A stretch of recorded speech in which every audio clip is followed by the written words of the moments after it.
Hey, everybody out there. This is The Fall Line with Chaos and Company, your podcast for out there trying to get some fun going with skiing. And we have Terry Barbour, as I call him, Coach. He's been my coach and mentor for a long, long time while I've been part of PSIA and also on the ed staff. So thanks, Terry, for being here. Yeah, it's great. And remember, I'm also known as TBar. Yes. And of course, we have my partner here in crime, Angelo Ross, who takes care of all the tech and all the smart stuff and the brains behind the operation, really. That's not saying much. Angelo, what did you do all day today? Skateboarded. Oh, yeah. With old guys. Yeah, it was old guy day I have some buddies who live in Pittsburgh. We went to 2 different parks, and a friend of mine, Rich, just had a mega ramp built in his yard. So we spent the day doing stupid heroics, and now I can't move. Oh, no. Did you get any videos? There's some video. Yeah. It's not impressive. It's moving pictures. Oh, man.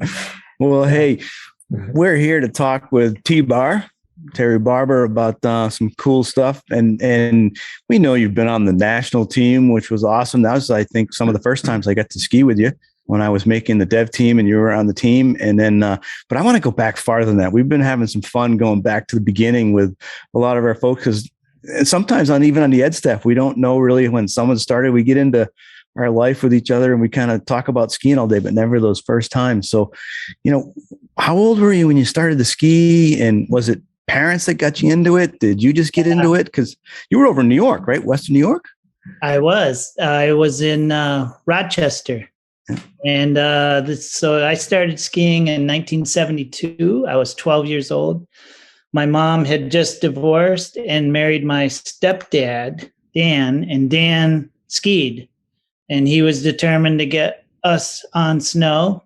So we went to a little local place called Powder Mill Park. And it had 2 rope tows. And lately it's been run by Bristol. They teach lessons out of it. It's a city park with rope tows. It was awesome. But my dad took us there, and he showed me how to snowplow. And he said, stay on the beginner hill and don't get hurt, and took off and left us there. And I figured it out, once I overcame my fear of gravity. Well, I wouldn't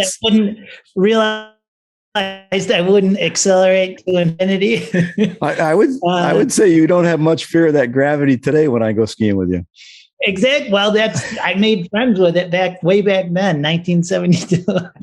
But I learned on a rope tow. Burned up a lot of gloves, but that's where my passion started. I remember I got the beginner hill dialed in, and then there was a jump at the bottom, and then it was going straight till you hit the jump, and just that feeling of flying. Just, I don't know, I was hooked, feeling my body just go down the hill. And we went back. There were 2 rope tows. There was a beginner rope tow, and then there was a more advanced one that went up higher. And I remember my dad took me the second time. He said, stay on the beginner hill. And I snuck over to the advanced rope tow. Scared myself, but figured that out too. But it was a rope tow that I learned to ski on when I was 12. That's cool. Now, did you ski through junior high and high school with a lot of your friends? Did you ski on your own with family? We were only in Rochester for about a year, and then we moved to Virgil, New York, which is, our house was 1.5 miles from Greek Peak. Yeah. So that's where my skiing really came to be, was at Greek Peak. I was 1.5 miles down the road. My dad bought us seasons passes so I could ski weekends, nights after school. I could walk to the ski area. And also in the school, we had our after school program. So we did that. it's funny when I was listening to Kevin Jordan in your podcast, and he was talking about the thumper turn. Yeah. And I remember this woman named Bunny Marks. She was the mother of the Greek Peak Ski School, and she was the queen of beginners. And we all had to go through Bunny, and her trademark move was thumper turns. And it was we all had to learn the thumper turn. And she swore by that even when I became the director there, and she was working for me. She was still teaching the thumper turn. We found the secret, Angelo. Right. Everybody wants to know what it takes to get your level 2 or your level 3, go all the way to national team. It is the thumper turn. Yep. But you got to do the thumper turn while you're flexing, extending the outside leg. Bunny had us like dance on it. It was cool. It was really good. Oh God. I think I'm gonna have my group do that at Pro Jam this year. Kind of have to now. No more hop escapes, just thumper turns. Just thumper turn. We're gonna see it all over the hill at Killington at Pro Jam. Every group that it's gonna be in the Masters Academy. It's gonna be going on everywhere. It's gonna be great. Oh my God. And every exam, the first task. Okay, I'm gonna teach first. I'm gonna do the thumper turn. But, yeah, that's awesome. Well, you said I ski with friends, but the thing is, skiing is pretty individual sport. We lived out in the country, out of town, so I didn't have a lot of friends that skied. So yeah, I just remember skiing alone a lot, with my family a lot. I remember I used to follow the race crew around. Back then, Davey Wen was the head coach at Greek Peak, and I used to follow them, and he would encourage it because we were friends. He lived down the road, so we were kind of friends. I was the local little kid that used to stare at his motorcycles and follow him around.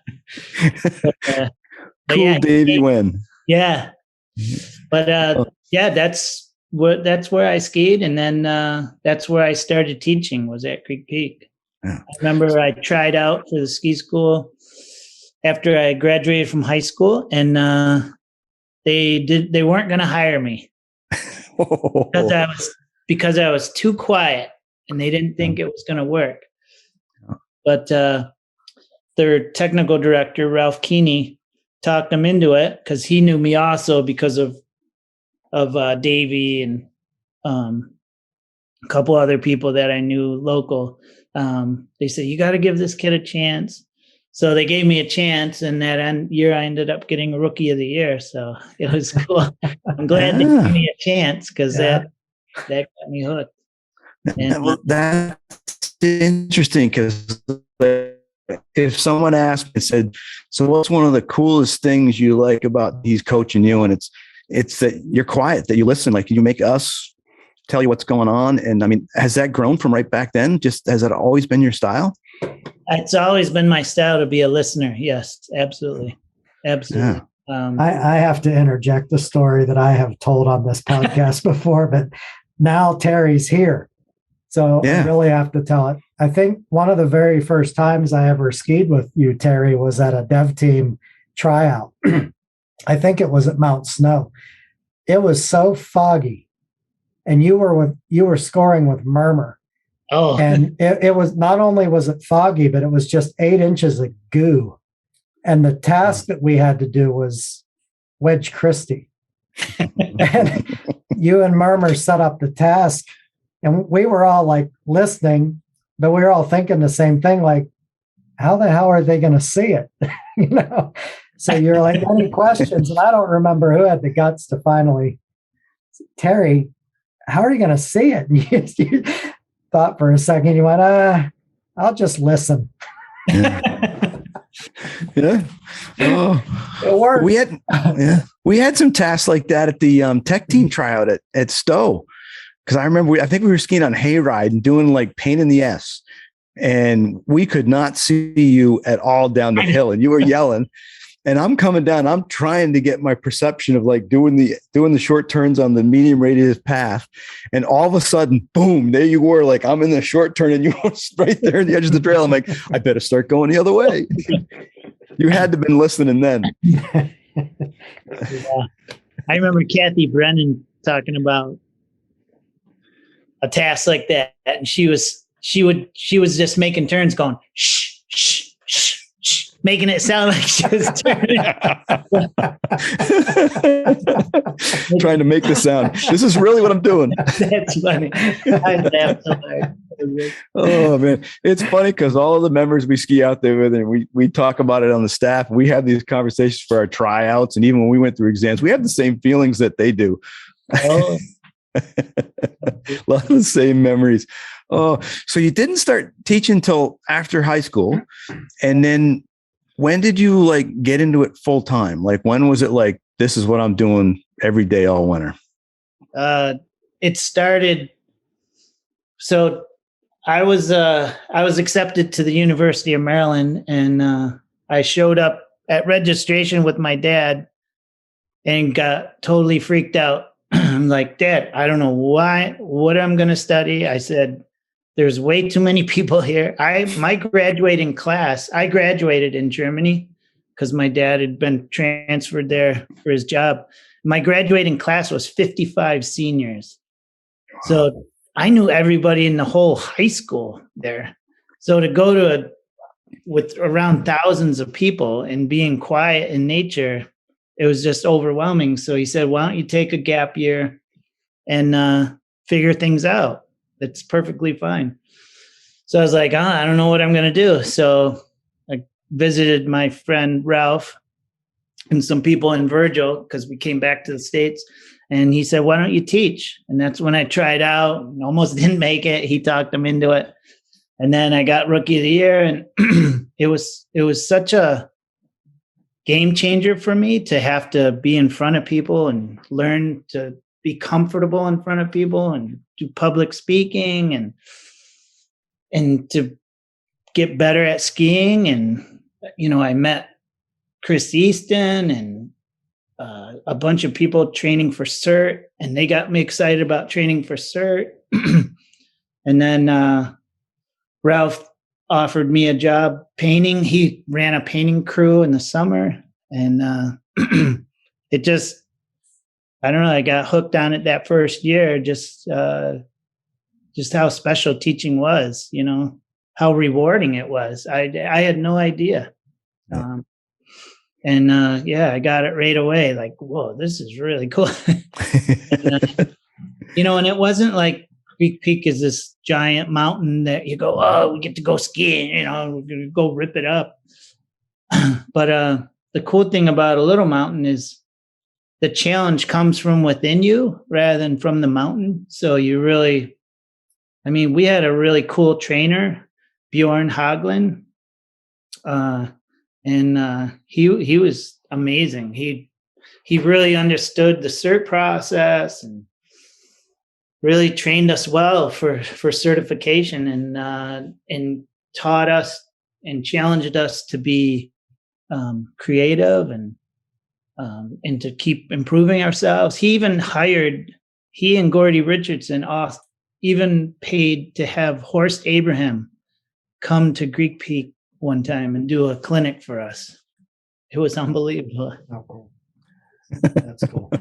Yeah. That's great.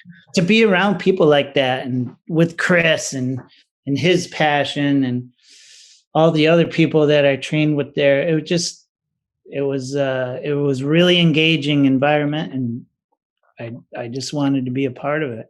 No.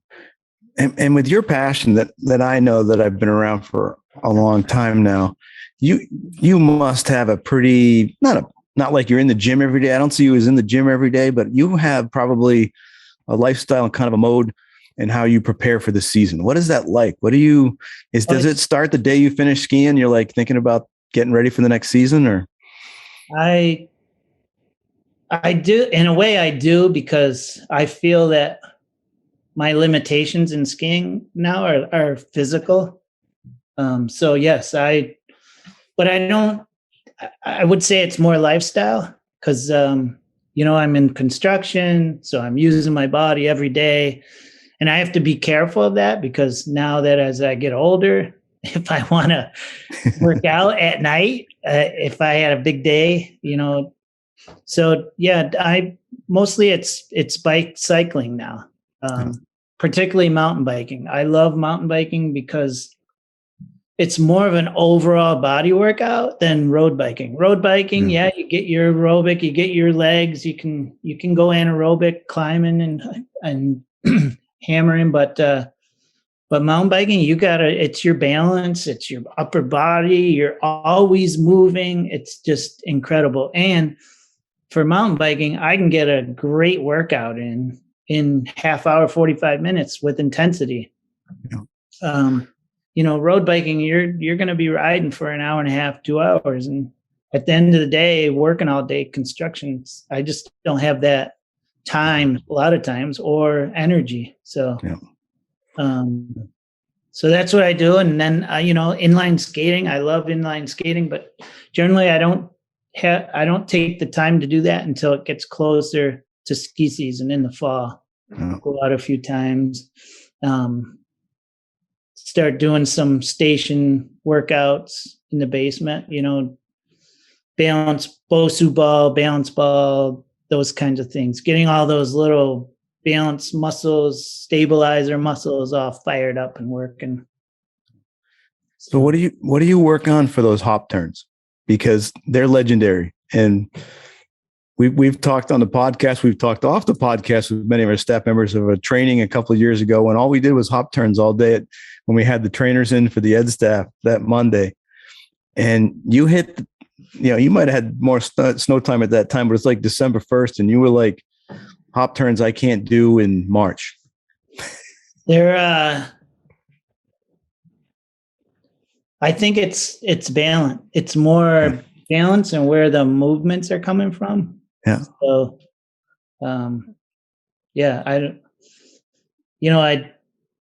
I've often thought that probably we would all get better at our hop turns if we did jump rope in our ski boots.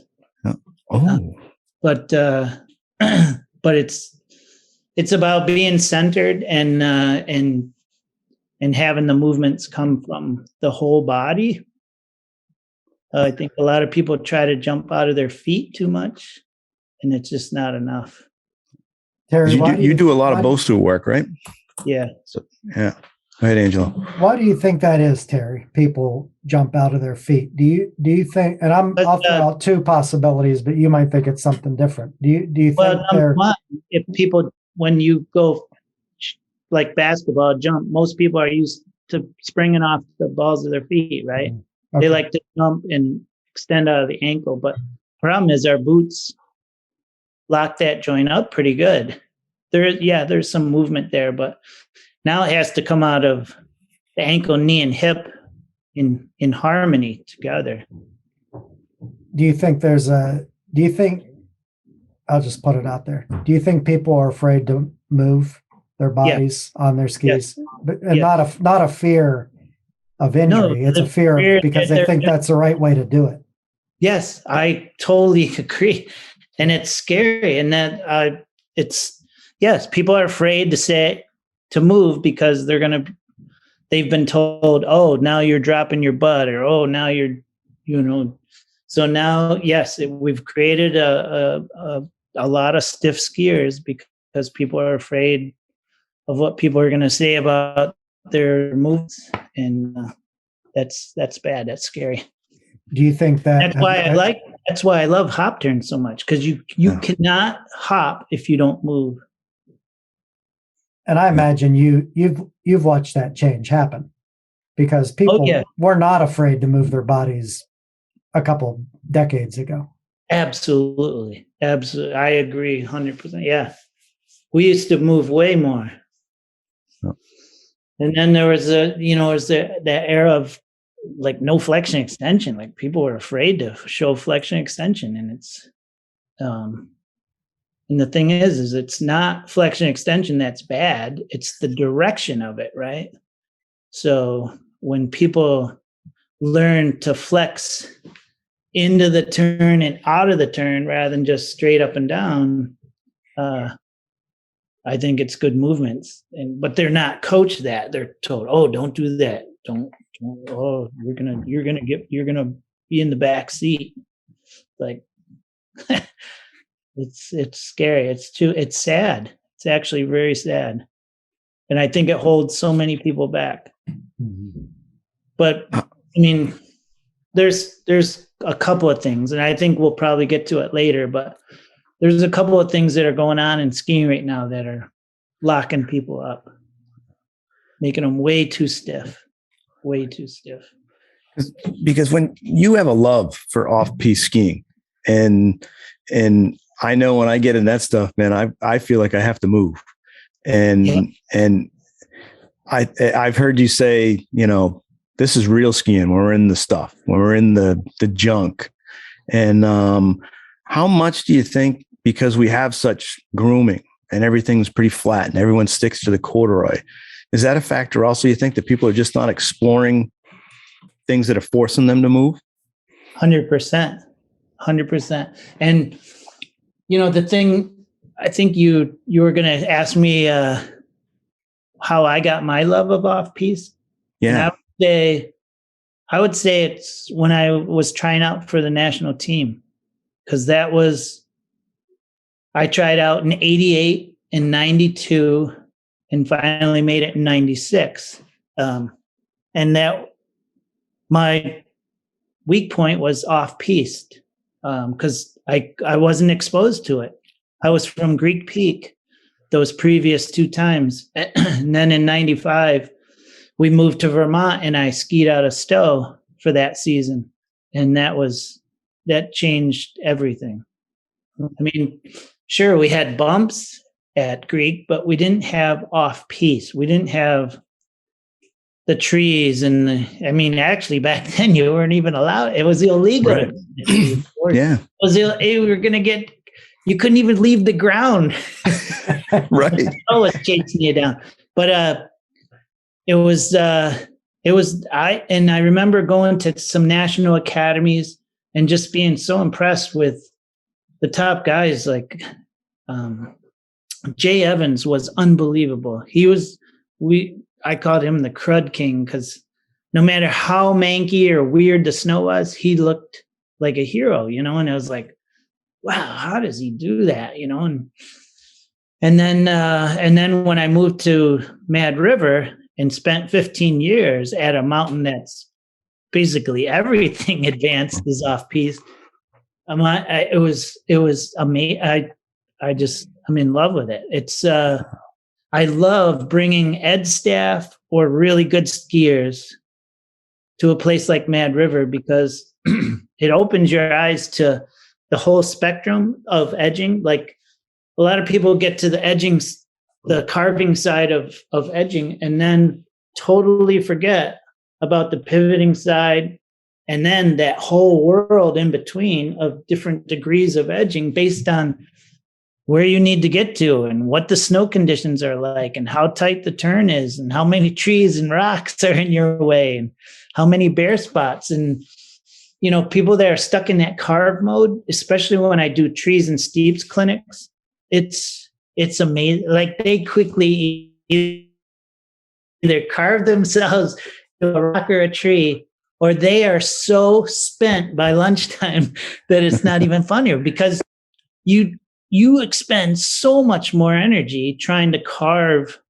every turn in off-piste, which sure you can in off-piste if it's wide open, right? If you have lots of room, oh my God, yeah, sure. But when you're in the trees and you got cliffs and rocks and it's not, that's not the optimal turn. And it's so cool. It really teaches you to play with your degrees of edging and your blend of rotary, how much, I think it really shows who a well-rounded skier is when you can play with those variables. And off-piste is definitely a huge, I'm addicted to it. I know. Yeah. Well, I mean, I had the first experiences to get to ski with you right around probably 97, 98. So that was, for me, it's like, I've never known you to like not be like we're going off piste. That's where we're going. Yeah. Yeah. And how much, like when we start getting that creativity of using the ski, I know you love to have fun with the ski in the snow. And you've said it, that skiing should look fun. You've said that to me. Yeah. Angelo has, thoughts on, he thinks we don't have enough style in skiing, that we don't allow enough creativity. You have something you want to kind of phrase it different, Angelo? Or I agree with you, Angelo. No, I'm going to leave it alone, Dave. I think in our, I don't know. It's I think of skiing as a dance. It's a dance with gravity. It's a dance with snow. It's a dance with the mountain. And in dancing, there's some individual freedom and self-expression. So in skiing, you ride up the lift. There's a lot of dances going on out there under the lift, right? You just, wow, yeah. What's that? So there's definitely more efficient dances, but everybody should be encouraged. Dancing is about movement, and it's about the whole body moving. So one of the things that's really important to me in skiing is that I don't want any of my body parts to be jealous of the other body parts, because I don't want my feet to just go skiing. And some people ski that way. I don't want just my legs to get to go skiing. And there's people that ski. I want my whole body to be able to enjoy and feel and be a part of the sensation of every turn. And I think there's a lot of people that feel that they have to bend their ski and it's making them super stiff. And I think the problem is bending of the ski is an outcome of a process of other movements. And they put it too far ahead on the priority of movement list. They're trying to bend too early, too hard. And it's making everybody stiff. And I also think that people are a little bit too outside ski heavy too early. And they forget, and they end up skiing with a balance point versus a balance zone. And that's a huge thing for me. And do you want me to explain that? Yeah. Cause I mean, for me, I know balance is, you talk about balance, but then you get into where you are on your foot and that when you're talking with me. And I think that part's interesting, I think, to the listeners. Yeah. So balance zone to me means that you balance on your whole foot. If you're only targeted towards the balls of your feet, to me, balls of the feet, that's a balance point. When you stand on your whole foot, you have a zone. And when you stand on both feet, now you have a zone not only along the feet, but across your feet and between your feet. And to me, skiing is like being on a balance board. And have you ever been on a bongo board? And if you give up on one foot completely, you fall off. You don't have a balance zone anymore. You have a balance point, and boom, you're down. So learning to play with that balance zone and being able to move it more towards one foot or the other. And the only time it should ever go completely to one foot is if we're doing a drill, like thumper turns. With flexion and extension. Or with hop turns on one leg. Yeah. Right. So, so for me, my target of my foot is my arch. It's actually the part on the boot where they molded that little thing that they mount your ski on your boot. They use that point to mount your bindings on your ski. And I think that's where our balance should be directed for optimal all over performance. Yes, you can play with the zone one way or the other, but for all over good skiing where you'll probably never fall down, stay in the middle. And you have that balance point where I go, I'm trying to be there, TBar. I'm trying. and you do have that when I watch you ski, it's like you're in that zone and you stay in that zone more than I do. And I know it comes from where you're moving, you know, especially as you're going from one turn to the next. When I watch, I'm like, yeah, I want to do that. Yeah. You know, and people think of balance, they just think staying in a point. And you've always emphasized with me, it's your balance is how you move. Yes. Yes. And that's always been key for me, that I think people sometimes miss that point when some of us more down the food chain, like myself, you know, we give the feedback. We got to make sure it's about movement balance, not just, oh, balance better. Yeah. Yeah. I mean, we got to move to balance. Yeah. And constant movement, and balance is actually a little bit in the future. Because if you're balancing in the here and now, then in skiing, you're going to be behind, right? Yeah. But it's also very easy with some of our focuses in the way people move is to get too far forward. I see that a lot where they just move too much. So it's that idea of moving with your equipment so you're always in balance. And I think when people try to move their equipment or rush body parts, they get out of balance. Yeah. I think on that skateboard, those inline skates, it's hard to move too far forward. See? Yeah, that's why it's so good. You get immediate feedback. You get immediate feedback. Usually it's usually in the form of like an abrasion or a bruise. That's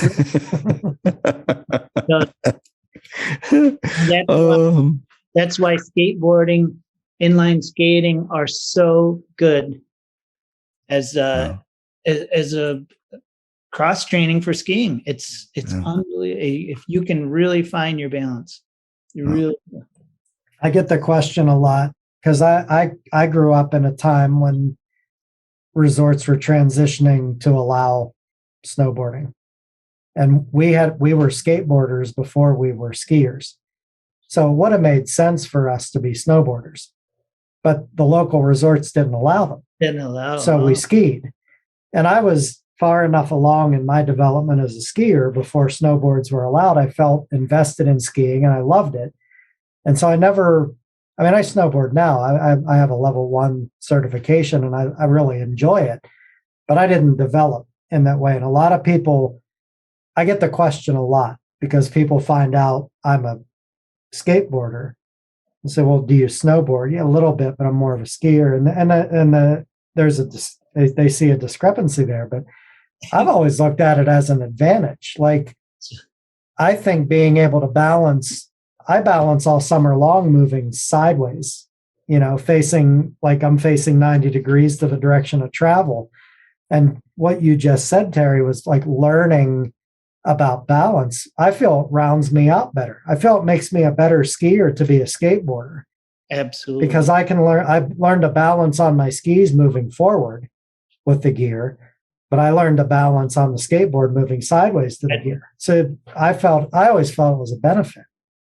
Yeah, think about the proprioception in your body that you had to be able to transfer that sideways balance to forward balance and back and, going back and forth. It makes you just so much more well-rounded being able to do both sports like that. I think that's great. When I first started snowboarding, it was the hard boot setup, and you were angled forwards more. Mm-hmm. So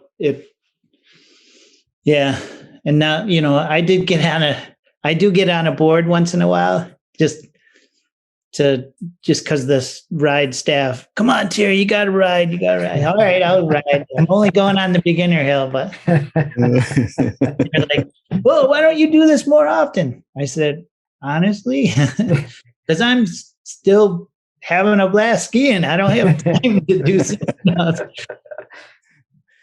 You've been known to telly a little bit too, a little telemark skiing, haven't you? Yeah.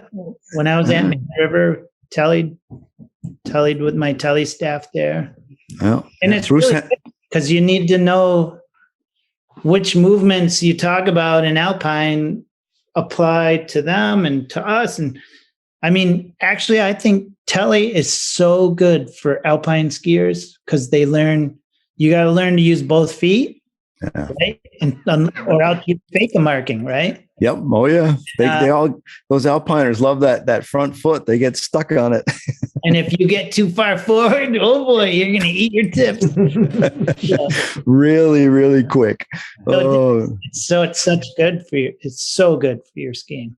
So. Yeah, I love last winter. I mean, that was probably one of my bonuses from COVID. Everyone thinks of, were there any positives that I was able to get on my tele gear a lot more last winter than I have the last few years. And that was a lot of fun. I was on the tele gear every week, which I've never been able to do that the last probably 10 years. And I get harassed a lot by Mickey Stone and the whole tele team, Bruce Hennessy, because I know Bruce was on your staff up there at Mad River. And they get, usually my first day on tele gear is at staff training in January. And they're like, have you tellied yet? And I said, I've skied. I haven't tellied yet. So hopefully I can keep doing a little bit of that. But yeah, the versatility. And I think the variety, because that was one thing I wanted to ask you is, people always want to know, and it's hard to answer these questions, I know, but what's important to becoming a skilled skier? Like if you could give some advice for somebody that's really struggling to either get that level 2 or level 3 pin, what's some advice on how to become more of a skilled skier? So number one for me is make sure your equipment is set up so that when you're in your foundation athletic stance, which I mean, where you start all your movements from. So that's what I call the foundation athletic stance, where you feel all muscles slightly engaged, that you're really well balanced and ready. You can move up, down, sideways, or anyways without having to go anywhere else first. That you need to be really well balanced there and really be able to stand on your whole foot. And then from there, it's about not being afraid to move. Like Angelo said, I think a lot of people are afraid to move because they're going to get told, oh, you're doing it wrong. Well, play with the movements. Right? I mean, if your coach says, oh, that's not, oh, stop doing that. Well, that's not good coaching. Tell me what to do then. How should I be doing this? And they should be, they really need to really flow with this. I encourage anybody that's going for level 2 or level 3, they should get on inline skates in the summer and practice that, get that crossover training. I highly recommend that they try tele skiing. If they haven't tried snowboarding before, they should try snowboarding. They need to try some other things and learn how some of the crossover movements and which movements are similar, and really hold on to those, because I think that's key. To me, it's the idea of moving with your equipment. Pretend that everything that you ride on is like a boat going through the water, and you want the front of that to move through first. Hardly ever do you see a boat going sideways through stuff, but everybody loves to just rush things and push that back of the whatever equipment they're on and not give the front a chance to lead the way. And I think it's so key, and it's something we all look for. And, and I also think they really need to get, I encourage people to get on a balance board and learn to modulate their balance between their feet and stop thinking about pressuring their feet and learn to stand on their feet. And you'll say, well, what's the difference? The difference is a lot of people that hear the word pressure in their mind, it never was really explained to them. And this is a pet peeve of mine. And that is the word pressure has no place in coaching. It's a scientific word that doesn't describe any movement. Underneath, I think of it as an umbrella word. Yes, pressure is involved in skiing.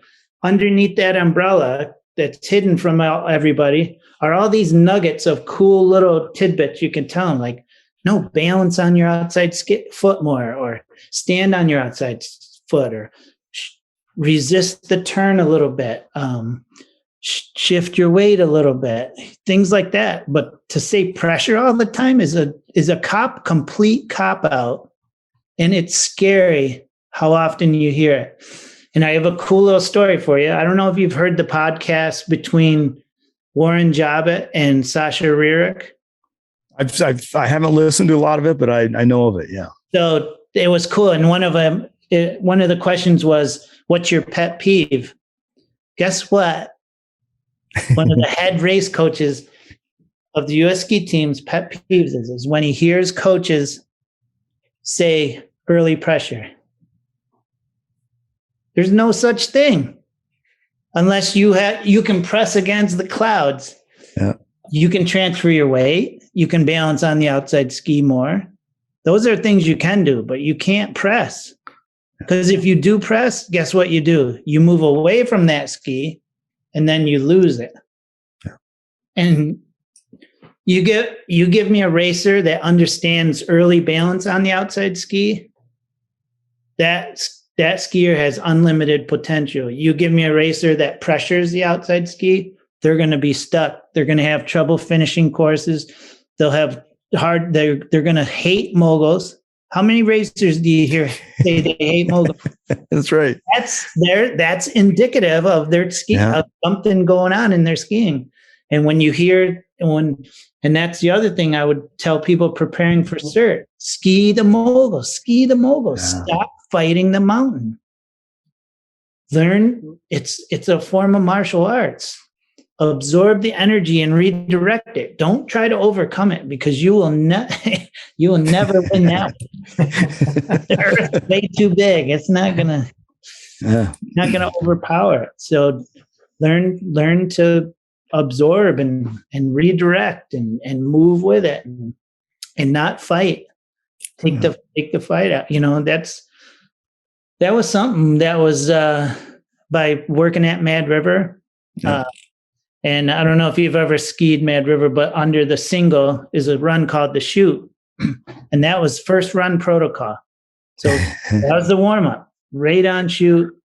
Yeah. And it was so cool because it taught you right away to take the fight up, to stop fighting. Because as soon as you resisted, it would throw you everywhere. You'd feel like you were getting thrown all over the place. And as soon as you stopped resisting and flowing, it was like, oh my God, this is so cool. Yeah. It's kind of that feedback I've gotten from some of my coaches. May have gotten it from you too, but it's how'd that work for you right there, Dave? I remember getting that from Sean Smith when I was out at Dave Gregory's Peak Performance Race Camp when we were going out there to Hood in the summer.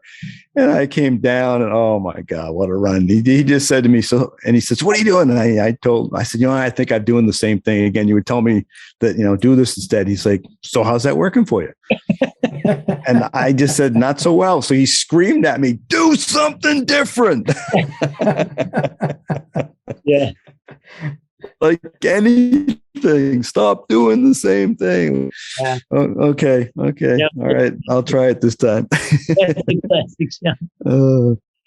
Yeah. He's really calm. Yeah. And then all of a sudden the octave went way up, and I'm like, and people are looking, the rest of in the camp, and I'm going, that was right there. That was definitely some emphasis on do something different. So just talking about equipment, because I know you're definitely particular with your boots and how you set them up. Yep. And they're particular to you. So it isn't like this is what you need to do for someone, but how did you get to that point? And was it all on your own? Was it some experience for some boot fitters, some people you knew? How did you get to the point now? Because I bet you can go down in the basement, grab your Dremel tools, grab whatever you want, get the plates, and you could set up your boots probably. Yeah. It came from going to boot fitting clinics that we've had with the ed staff.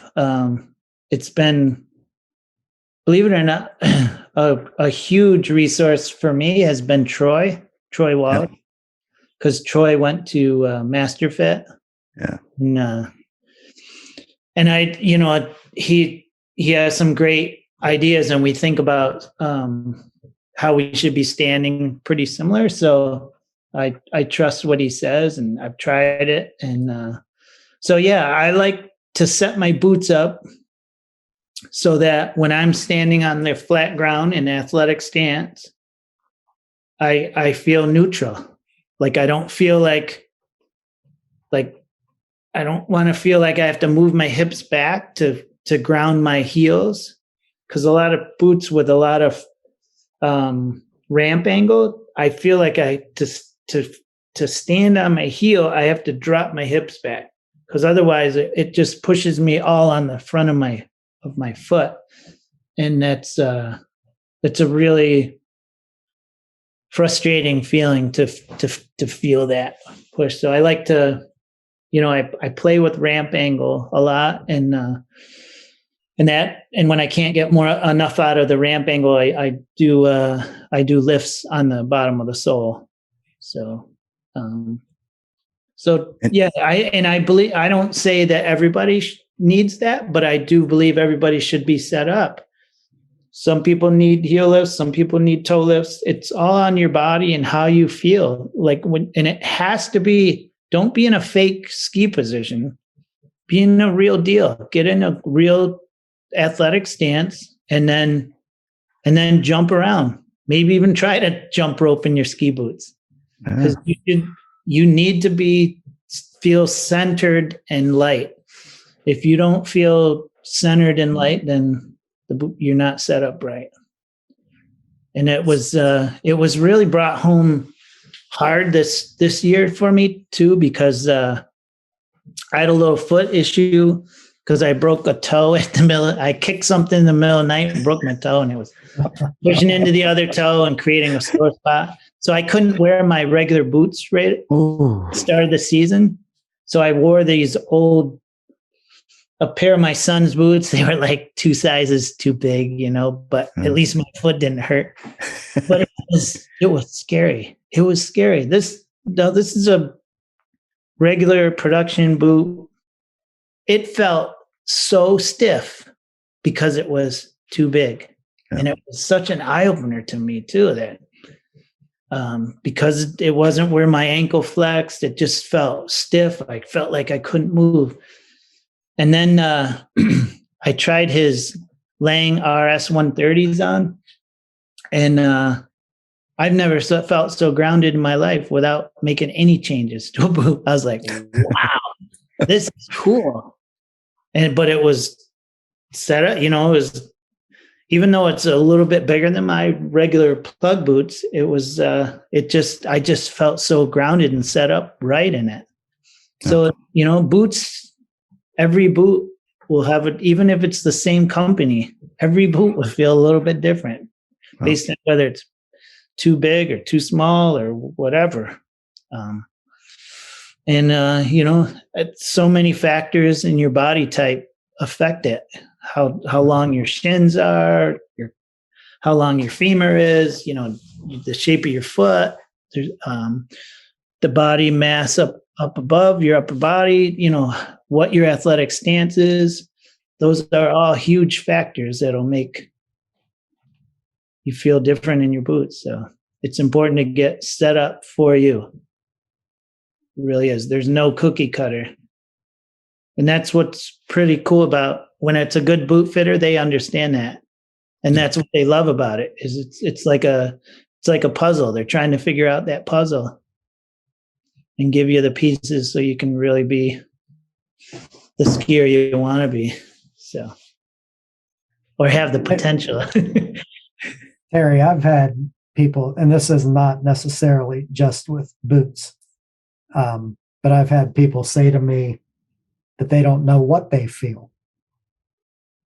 I've heard that too. Well, what might you, good. I was going to ask you. So what might you say to somebody who tells you that? Like they say, you ask them, what do you feel? And they look at you and they say, and honestly, they say, I don't know. I'd say, you better get on that. you gotta work on that, because the same nerve cells that are in our erroneous zones are in our feet, and you better wake them up, because you could have a pretty pleasurable experience skiing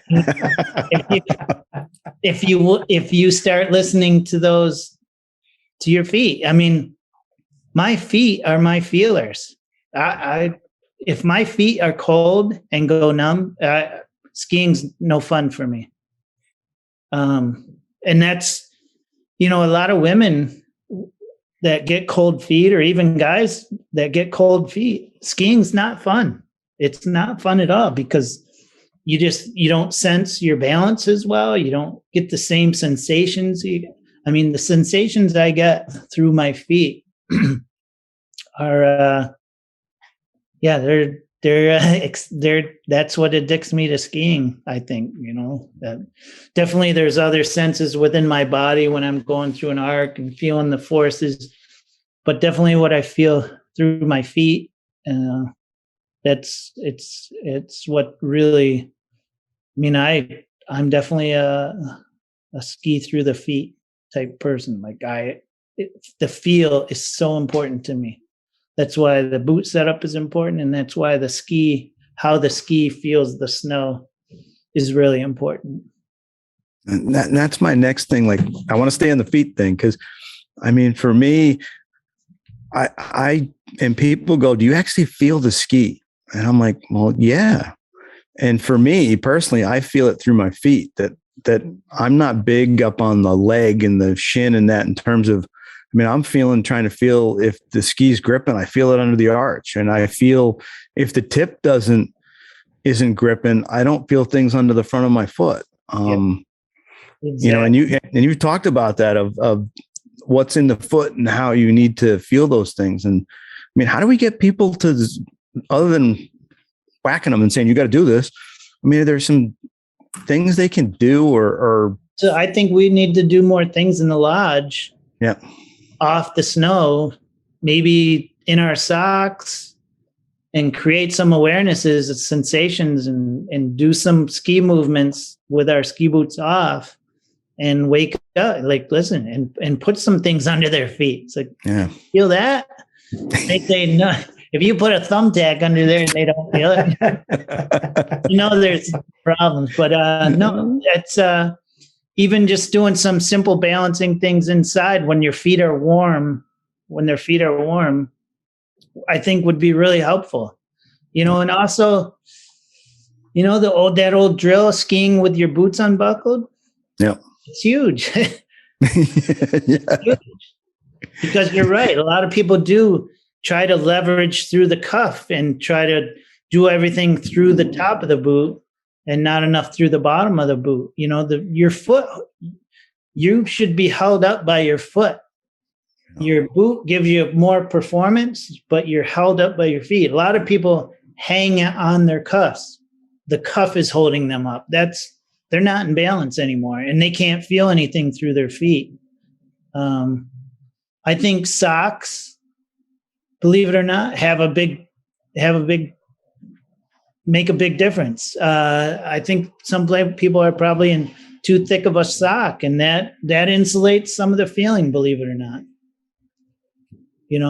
So well, I joke about it with the gang in the pro room, and that I pretty much go 2 pairs of socks all winter, and I rotate them every day, but then I get washed every day. But like, if the sock gets a little stiffness to it, it kind of helps my my ability to resist. But I do. I go with 2 pairs of socks because I find 2 exact pair. Right. Maybe I should find 4 exact pair, but it's because of the thickness and all that stuff, that like, if I put a different weight sock on, I don't feel comfortable in the boot when I put it on in the morning. Maybe Andrea will quit making you sleep on the porch in the winter. She's like, just put the socks in the wash machine. She doesn't want to take them out of the bag.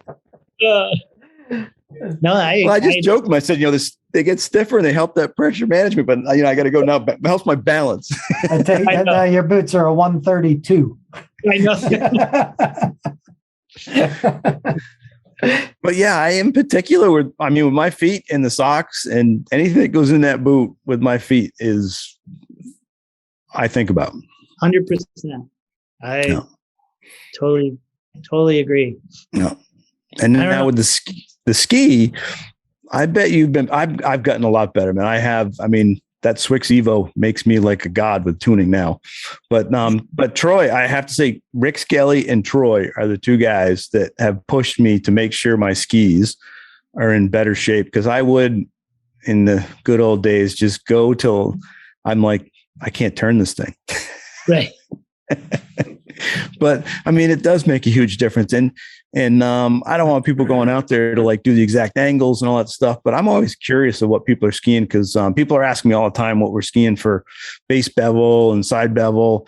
And I know you've got a whole quiver of skis and width of skis underfoot, so probably some different tunes. But what's like some of your favorite tunes, base bevel, side bevel? How are you skiing your skis? Honestly, it's 1-in-1, everything. Yeah. I don't vary it from ski to ski or anything. It's all 1-in-1. Yeah. But I've been encouraged to try a 3-degree side bevel for really icy conditions. So I'm just, a lot of people are saying they're at 3 now on the side. So I'm curious about trying that. Yeah. But yeah, it's 1-in-1. That's it. Angelo, I am just depressed right now because I don't know how many runs I've come down an icy run following TBar, and he's holding better than me. And I got that 1/2 and 3 on my skis, and I still feel like watching his skis are holding better than mine. It's 1-in-1, man. Remember what you said a minute ago? Keep trying. Keep trying, man. I'm just going to keep trying. Oh, man. The only thing that's making me feel good is I know Troy, on some of his skis, he's playing around with like 1/2 and 4. He put 4 on the side on some, playing with it. Wow. Yeah. So he doesn't have it, I don't think, on everything, but he's been toying with that for, I think this would be the 3rd season if he keeps going with it. So, but yeah, I've been at 3 on the side for a while. Maybe I need to go to 6. But the 3 levels of skiing ice. The first level is you ride the slide, right? Yeah. Then you learn to guide the slide, and then you hide it. You hide the slide.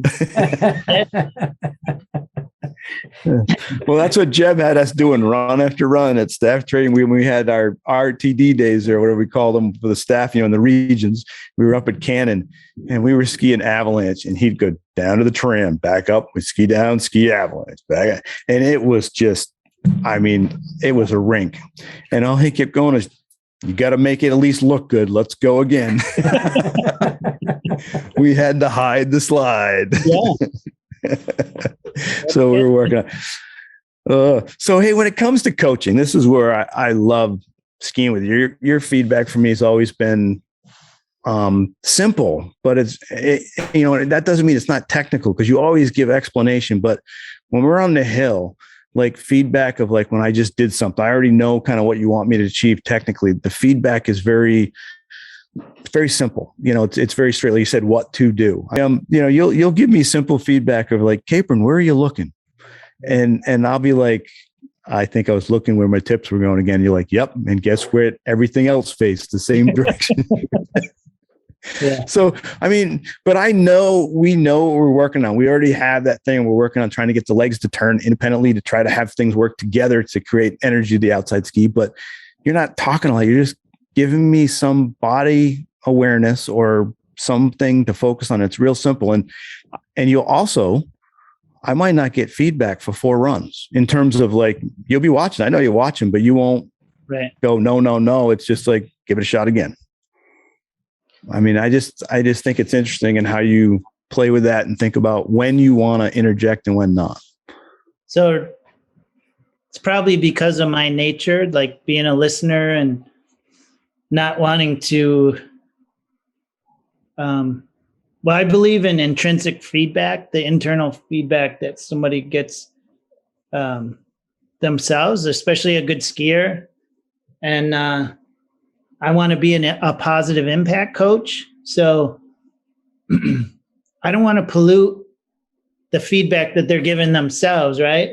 But I also want to let them know that, hey, you're on the right track. And that's usually the thumbs up. Like, you're on the right track. I don't want to add more because I see some great things going on, and I'm afraid that if I say something, it'll screw up that process that's going on inside the person themselves. So yeah, I really like to focus on what to do and not the what not to do. It's like a lot of people say, so what am I doing wrong? I was like, well, I'm not that kind of a coach. I here's what I think you should add to your skiing. So take that as some feedback.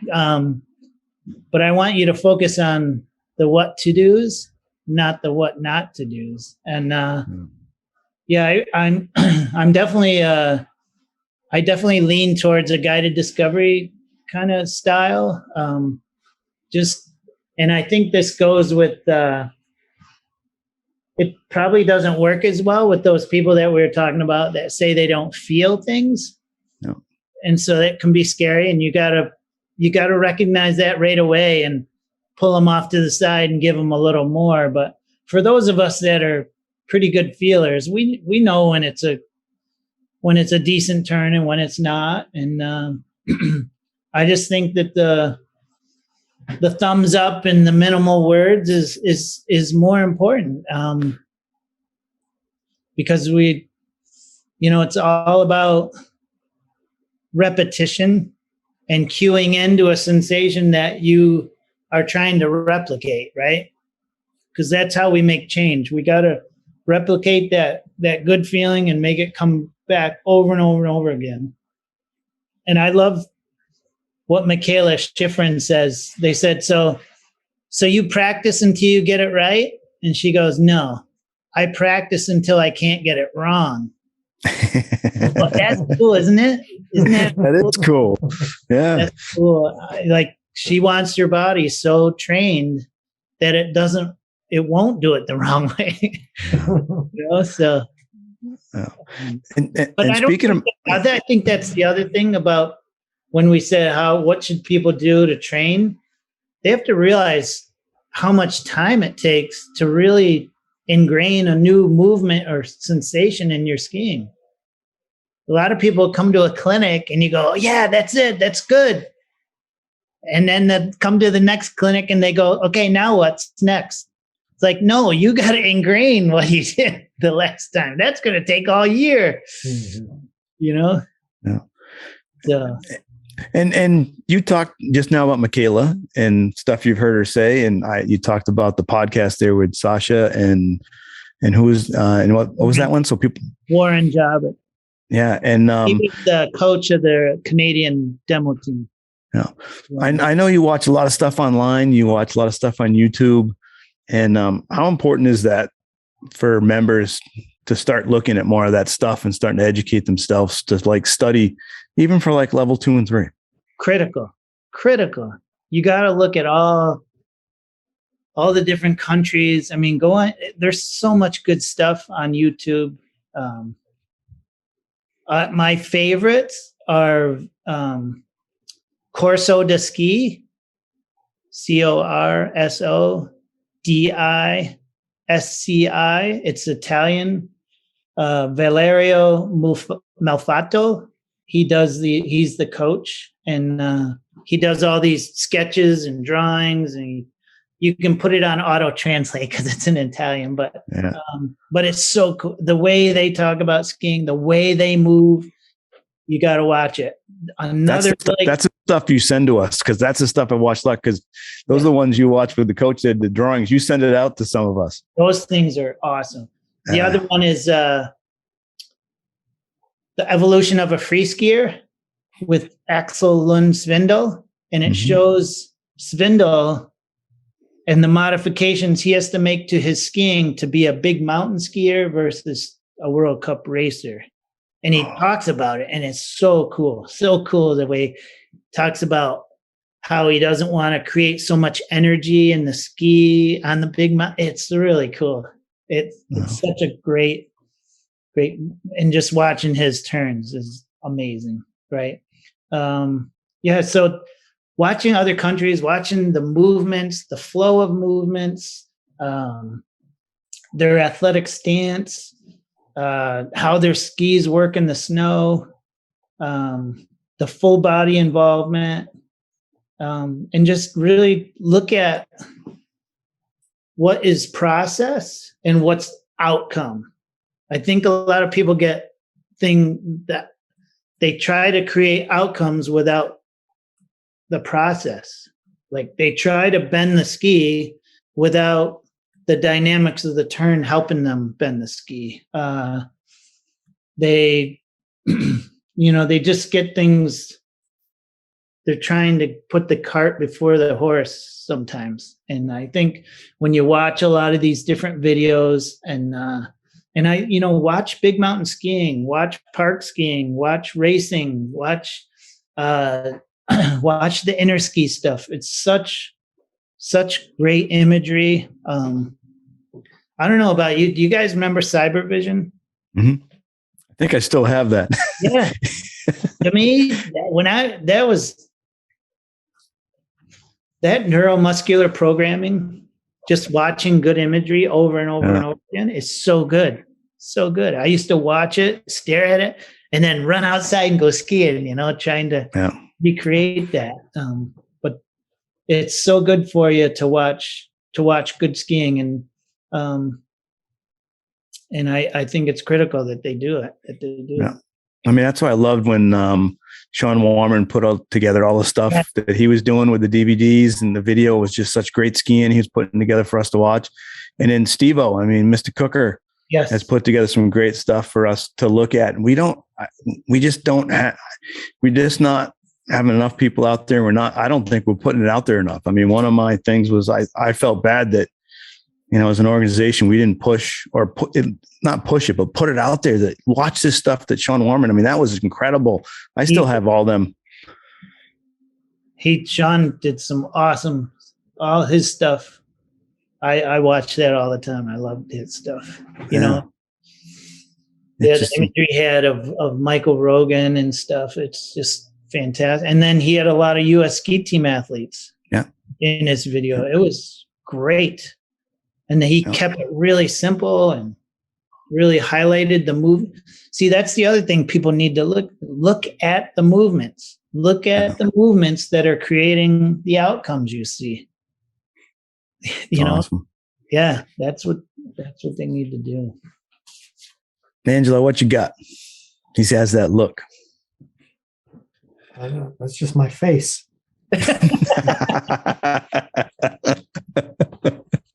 No, I think I one of the things I wrote down and put a star beside was the boat analogy. Just steer in the front of the gear through the medium, right. Whether it's a boat or skis or a snowboard. And I think that's what you said about getting folks ready for level 2 or level 3 cert is going to shake up a lot of paradigms, because a lot of people will avoid the snowboard when they're working on an Alpine exam, as an example, or avoid the telemark skis.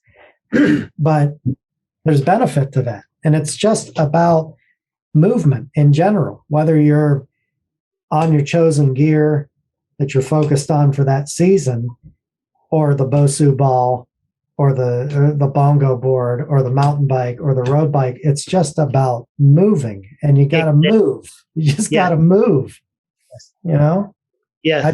It's so simple, but it's so effective. I think a lot of people, they look at pictures too much and try to ski in positions versus movements. It's all about power comes through movement. It's the foundation to any sport. It's about that unhindered flow of movement. That's where true power comes from. That's where true mastery comes from, is how well you move, how efficiently you move for your body type, I'm on a couple group texts, and I'm on was added to a couple Facebook groups and things like that. And right around now, the end of August, beginning of September, you start to see the posts and you start to hear the conversations about it's time to start thinking about moving again. Yes. Like, whoa, time to start thinking about transitioning to this gear from this gear. But I feel like when you stop moving, that's it. That's it. It's all academic. It's all looking at pictures at that point. Yep. You know? Well, this has been awesome, Coach TBar. I hope if we ask you to come back, you will, because we definitely would love to have some more conversations. For me, I mean, this is one of the cool things. People go, why do you want to start a podcast? It's like, I can sit down with TBar and just chat and ask all the questions I have. And, I think a lot of our members and a lot of people out there think about skiing want that. And it's great for you to come on with us. We appreciate it. And hopefully when we're skiing, we'll be out there on the road and maybe do a couple this winter. I hope so. I really love that you guys are doing these. And I think your questions are really relevant, really good. And I hope people can get something out of these, because there's so much great information. Everybody you guys have been interviewing has shared some amazing stuff. So thank you for doing this. Awesome. Great. Angelo, awesome, man. This is hopefully soon all of us will be skiing again together and instead of all in our regions. Yeah. I think we're at the big, right? We're skiing at the big for his birthday. He's coming on that half century. It's coming quick on him. Nice. But it's looking good. Yeah, we're gonna do the big snow ski and looking forward to that. We got a big group that's going down. I know all three of us are going. So only a few weeks we're gonna be sliding. It's are you guys bringing inline skates down there too? Somebody said, I think a few are. Okay. Yeah. I'm going to bring some longboards too. I thought, how cool. Like, let's just get a whole bunch of things on wheels. Oh, cool. Yeah, it's going to be fun. Yeah, I know Billy Shreve is. I think Dougie Stewart's bringing blades. And so we're going to have some fun. So, hey, thanks everybody out there for listening to The Fall Line with Chaos and Company. We have Terry Barbour, a.k.a. TBar. And for a lot of us to coach. And thanks for being here, Terry. And we will ski soon. I am psyched that it's only a few weeks away. I get to actually ski. Yeah, looking forward to the season. Yeah. Okay. All righty. Thanks, everybody. Bye.